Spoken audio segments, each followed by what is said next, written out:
Nag-react si Vice Ganda sa kumakalat na maling balita na may utang ang It's Showtime sa GMA Network. Dahilan umano ng hindi pag-renew ng kontrata ng show sa 2025.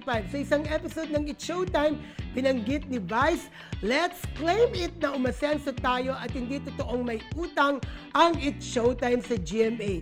Pinasalamatan din ni Vice ang Kapuso Network sa paglilinaw na walang katotohanan ang nasabing chismis. Yes, ang naglinaw nga po niyan ay si Senior Vice President ng GMA na si Miss Annette Gozon, di ba?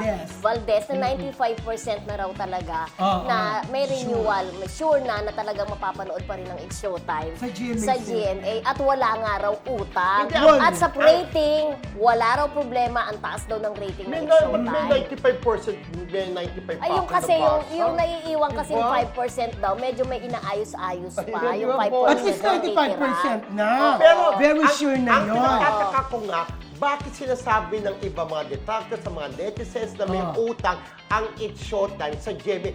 Ano ba yan? Ano sila? Black timer lang ba? Ano ba talaga yung Kaya nga nilinaw wala na ba daw Siguro talagang kapag may utang na gano'n, black timers. Parang sila nagbabayad na sila na, di ba? Pero alam mo, nagsimula yun kasi nakita ni Vice Ganda, ay, ang kitab-kitab ng stage natin! Sabi, parang hotcake na may syrup na binagsakan ng gano'n, kaya ang kitab-kitab. Sabi, ay, sabi, budgeted tayo. Kaya wala tayong utang sa GMA. Ibig sabihin, mayaman na yung Showtime. Yes. Kita niyo ako, makitab din ang aking bunbunan. ibig sabihin, mayaman ka. Mayaman ka, correct. di ba? O kaya inintay ka ni Sid. Yes. Kasi mayaman Mamaya po yung ka. regalo ng staff namin, nakahanda rin pera po namin 3 para sa inyo. Nakahanda na talaga, ha? Oo, di ba Oo, sabi talaga. nyo 18, abunan mo kayo sa akin.